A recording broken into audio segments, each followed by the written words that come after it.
my.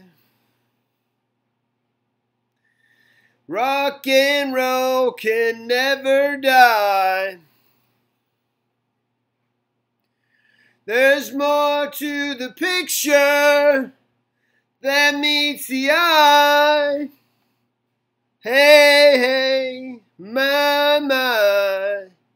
Hello, everyone. It's Charlton and Las Vegas. Las Vegas final report is out, and I have not done a deep dive on this. And I know there's a lot of people looking at this stuff. I've kind of just I'm on the surface here, but I have opinions, my own opinions, and all that. So here it is. It's the same. My opinion's pretty much the same. This doesn't prove my opinion. I think it definitely validates it to some extent, but it definitely doesn't. It's not conclusive, And I've always, well, not always, but I've most recently, and for a while now, believed that basically Paddock was getting back at the casinos, for taking his wealth away from him. And, part of this report is finally the amount of money that he lost in the last couple years. And that's all that's really provided. It looks like about $1.5 million.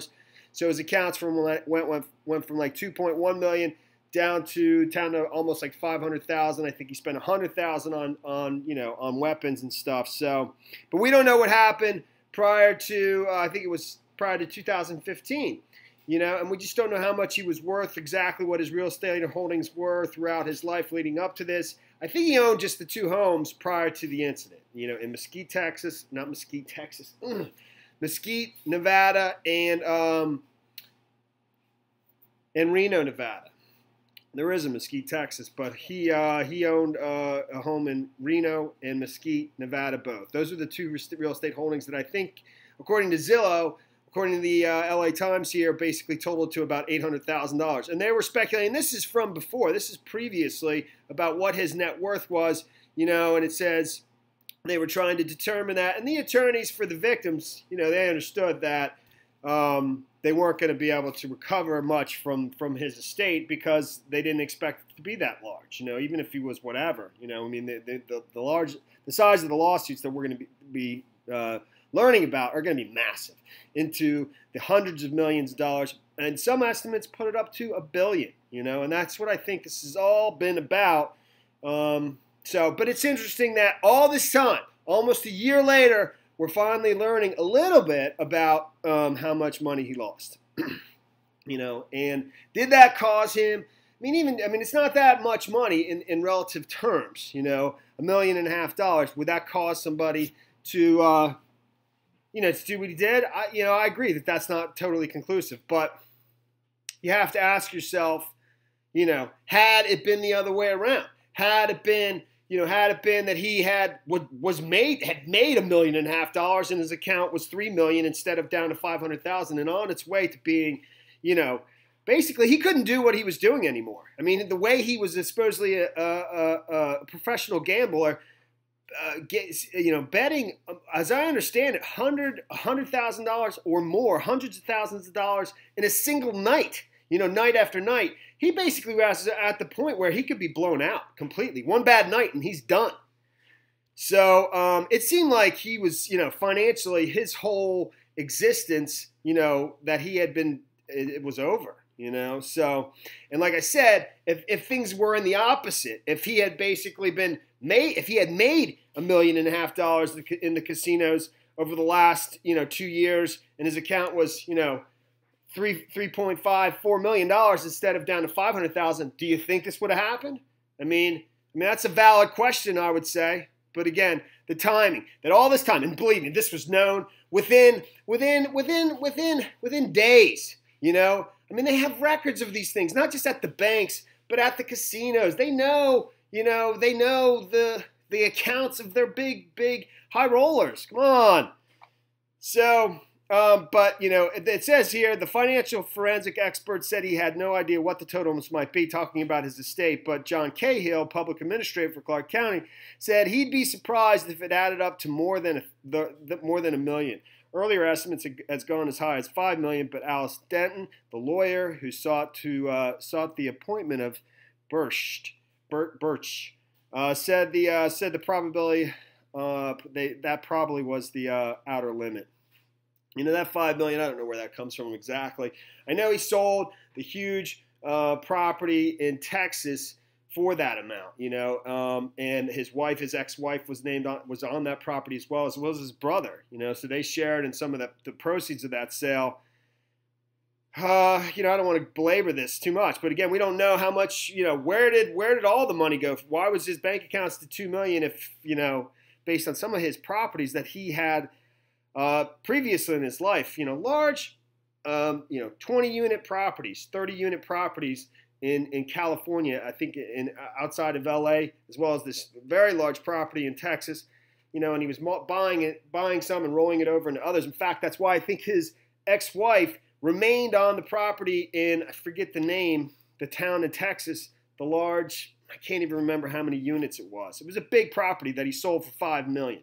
He barely made a profit on it. It was a property that he basically, it paid a very nice income, but he bought it brand new, and it was a rental income property, investment property. That's where he made money on it, was the rental income, not on the sale. I think he's made a few $100,000 on the sale of the property, but I believe his ex-wife, remained on that property even after he was no longer married to her, because when they sold properties where her name was on before they got divorced and they rolled over into that, in order to not have to pay the taxes of the capital gains, he kept her name on the property. That's what I think.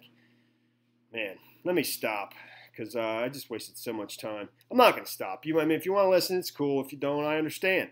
So, I remain, that remains, I believe, the motive. Even though article after article after article says there's no motive, they couldn't determine a motive, and I understand it's not totally conclusive, but it's close enough, man. So, and it just comes back to this whole thing of, where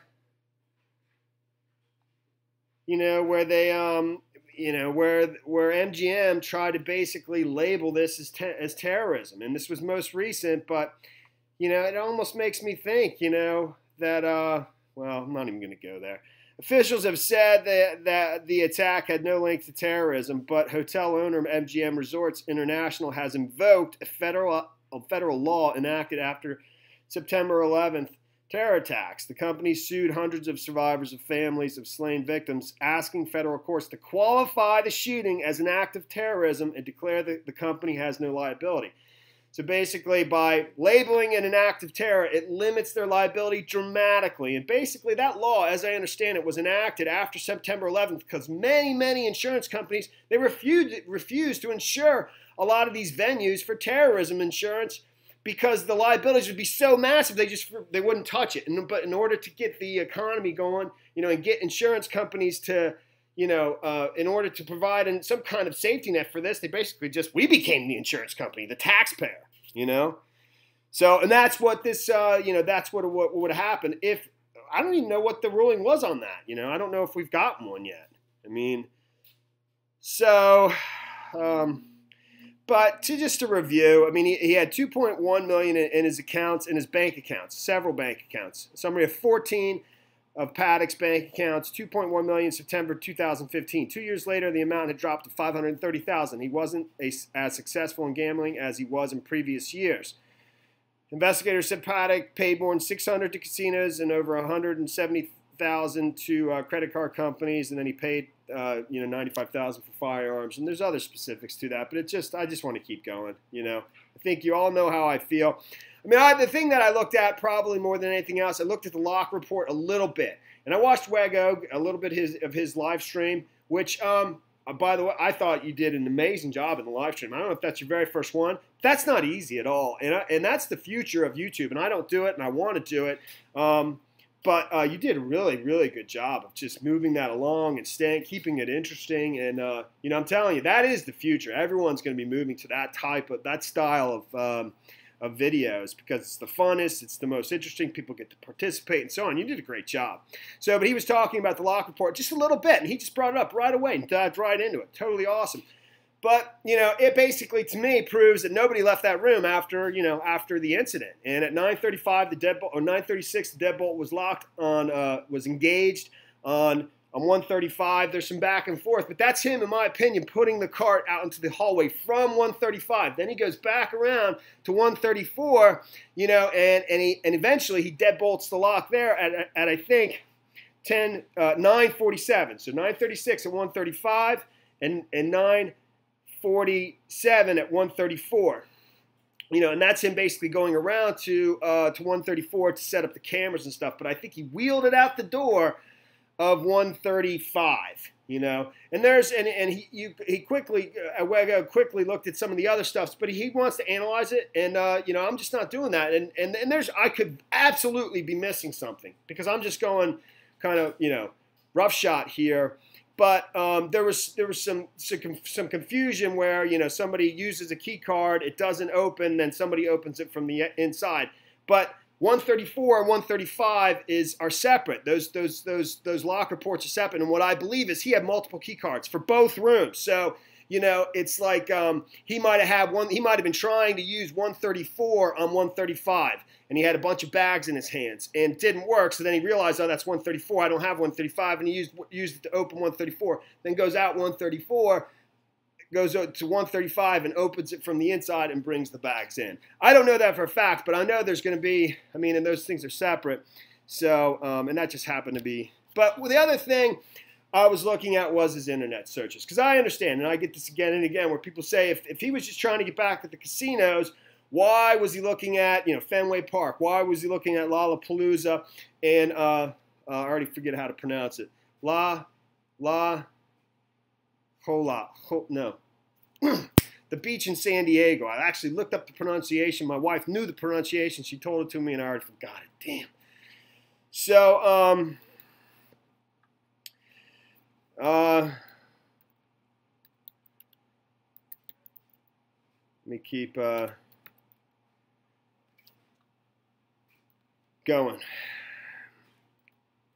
So, you know, that did confuse me, and or just it's La Jolla Beach in Santa Monica, or is it Santa Monica or San Diego? I'm not real sure, but a beach that he looked up, you know, how many people attend the beach, and most crowded open outdoor venues and stuff like that.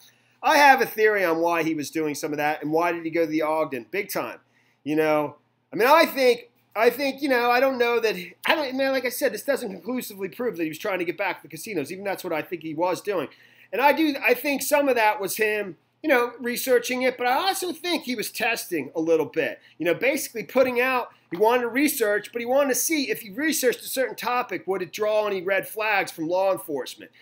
You know, and I mean, because some of these things, they don't really fit within. Everything was zeroed in on Vegas, man, especially at the end. And I think once he had tested these things and figured out, you know, that he was cool, he got more and more serious about it. I think that's what the Ogden was about. It wasn't necessarily a dry run like practice, even though it probably served that purpose too. But I think he absolutely wanted to bring bags up there, absolutely, you know, actually reserve the rooms and go through the exercise, but most important, he wanted to see if somebody jumped on him, if law enforcement was watching him. And he was sort of a paranoid schizophrenic, man. I mean, he was totally crazy.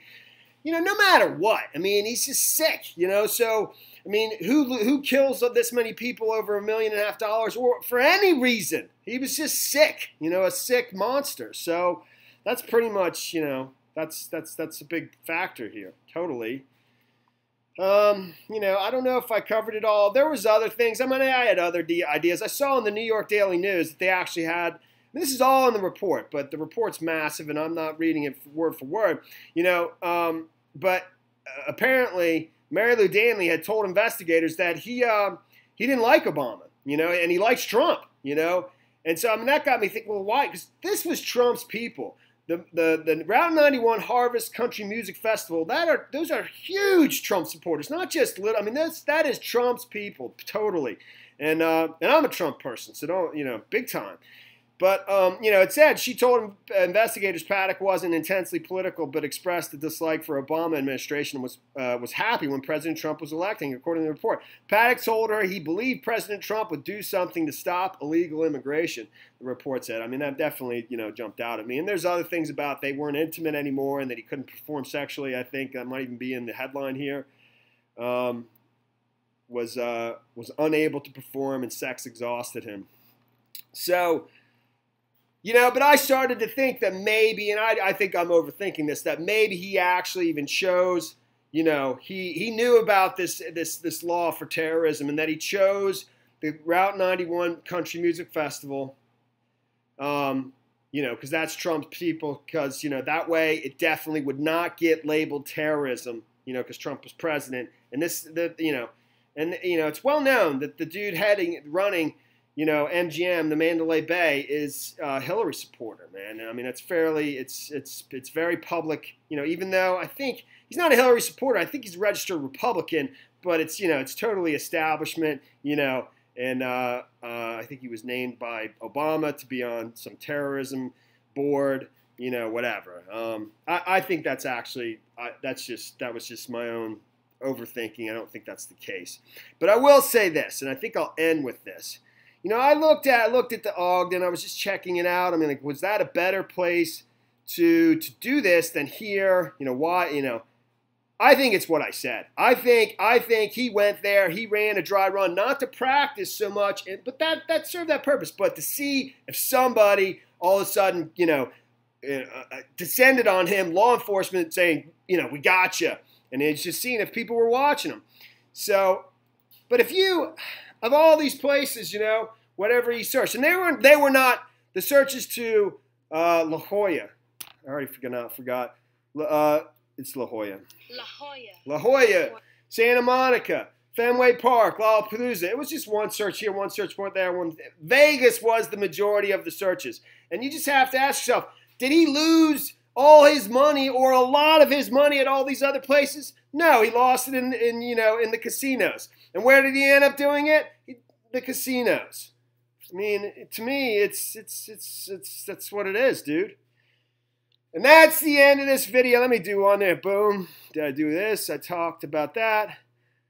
This just is basically saying every article after article, even though, what I just said is what I just said, but everyone says, not conclusive, motive not conclusive, or not everyone, but many of them, A lot of these media outlets, MGM's got a lot of money. They're a big advertiser, believe me. Okay? Just did that. Before I close this video, I just want to see if I was just looking at other venues to see, like, why did he choose this one? The one where he was basically lived and was his place of work for many years, and where he lost seemingly a lot of money. I don't know if it was specifically this casino. It seems so, but I don't know that for a fact. Went over that. That's the same one again. That's looking at the other people that played at the Route 91, at the Las Vegas Village, and who else played there. It's a lot of country music, but there was one just a few, September 23rd that was definitely not country music. It was, different dudes, not country music. I looked at these guys. I don't know all these people, but they're not country music. So, anyways, so I still looked at that, done deal. That's the end of this video, man. Thanks for watching my videos. Sorry for the rambling on. Hey, my. Rock and roll will never die, can never die. More to the picture than meets the eye. Hey, my. I'll see you in the next video. Later, man.